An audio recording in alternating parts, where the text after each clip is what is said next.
Guys, aku sebenarnya baru selesai menonton filem K-pop Demon Hunter. Filem ni sebenarnya aku tak pernah nak tengok sekalipun. Aku tak pernah nak berazam untuk tengok dan review sekalipun. Tapi entah bagaimana, ini anak-anak aku punya pasal ni. Diorang duk tengok short-short video dekat YouTube tu apa semua. Aku pun terlintas, aku nak tengok jugalah apa yang best sangat pasal K-pop Demon Hunter ni. Saja Boys lah, apa benda-benda semua tu. Dan akhirnya aku tengok, dan akhirnya aku faham kenapa filem ni jadi satu trend yang besar untuk sebuah perstreaman Netflix di kalangan kanak-kanak. Even aku sendiri pun addiktif sebenarnya dengan K-pop Demon Hunter. Cuma aku tak adalah segila budak-budak ni kan. Cuma bagi aku sebagai adult ni, aku faham lah rupanya ni sebab dia filem K-pop Demon Hunter ni viral.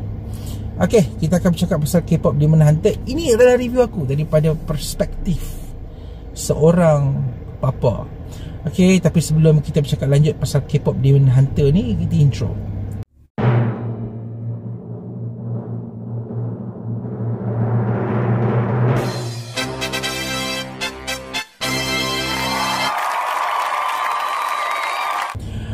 Baik, K-pop Demon Hunter merupakan sebuah filem tahun 2025 terbitan Sony.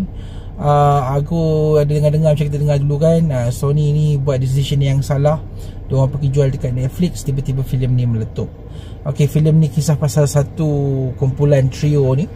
Okay, yang diorang ni senangnya kalau diorang perform, okay, maknanya apa ni, halangan untuk iblis lah, ataupun syaitan. So syaitan tak boleh nak masuk ke dunia ni dan attack dunia ni. Tapi apa yang berlaku ialah di dunia iblis sana, di dunia syaitan sana, diorang ada satu idea di mana untuk mengatasi 3 orang yang perempuan ni, diorang create satu band boys, nama dia Saja Boys. Okay, dah create. Okay,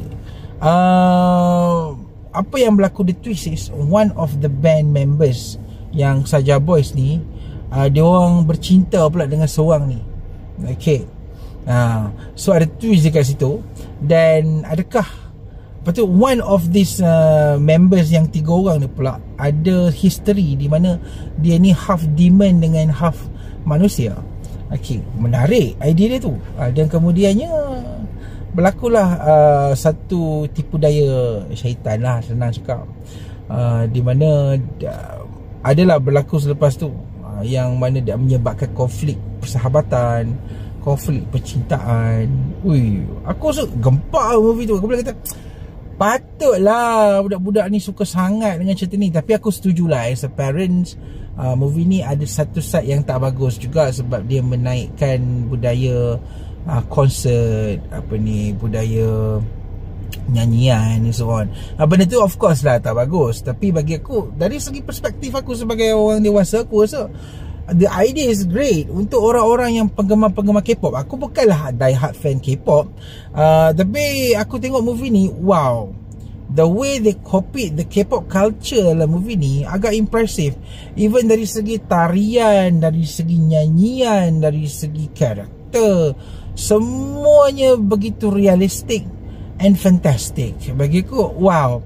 Dan aku rasa benda yang paling aku suka dalam filem ni, of course lah, the song. The song is very very great, mantap. Aku tengok movie ni, it's like watching watching the concert itself, cuma dalam bentuk animation. Dan animation dalam filem ni pun bukan cikai-cikai. Ini dia animation yang nampak macam stop kan. Tapi aku rasa ni bukan clay, bukan macam yang Chicken Run tu. Dan aku rasa antara animasi yang aku tak expect lah, boleh terjah hati aku sebagai orang dewasa. Dan even though the plot is adalah dia punya message dia, aku still rasa yang message dia tu just a thin layer yang mana kita sebagai parent perlu educate balik. As a parent lah aku nampak. Sebab movie ni memang kalau tengok is one layer, is like hang kena, untuk pastikan iblis tak keluar, hang kena nyanyi setiap puja K-pop. Macam tu lah lebih kurang. Tapi we as a parent, even though budak-budak ni suka pasal movie ni, kita sebagai parent kena educate balik lah apa yang bagus dalam filem ni, apa yang tak bagus. Cuma bagi aku untuk popcorn movie, untuk parents, aku rasa movie ni addiktif. Kanak-kanak pun addiktif. Even aku pun addiktif. Memang selepas aku layan movie ni, aku buka songs dia, memang layan. Movie ni is one of, bagi aku, movie yang sesuai untuk segenap umur. Dan for those who don't know what is K-pop and everything, filem ni ada. Cuma bila filem ni banyak tumpu kepada music, banyak tumpu kepada tarian, which is dia orang punya highlight benda tu, filem ni punya penceritaan dia kurangkan lah. Okay, ada karakter-karakter yang tak di-develop dengan baik. Mungkin untuk future, aku rasa few characters ni mungkin diorang simpan untuk future. Dan juga apa orang cakap, macam the bigger universe lah untuk K-pop Demon Hunter. Dan aku rasa antara movie yang akan bakal set up the trend of K-pop movies in the future. Maybe ke hadapan nanti movie K-pop macam ni akan ada lagi yang keluar dekat wayang ke apa ke kan. Sebab aku dengar yang movie ni sepatutnya hantar dekat wayang, tapi Sony pergi jual dekat Netflix, and the movie boom, meletup dekat Netflix. Even they have K-pop Demon Hunter versi sing along pun untuk orang-orang yang suka menyanyi kan. So aku teringat jugalah time dulu, zaman kita dulu ada High School Musical. So movie ni pun akan repeat that trend, tapi trend tu dia akan menurun jugalah. So bagi aku movie ni 4 out of 5. Antara movie yang bagi aku tak expect menarik, dan aku recommend go and watch it. Movie ni is animation yang bukan cikai-cikai punya, dan aku layan.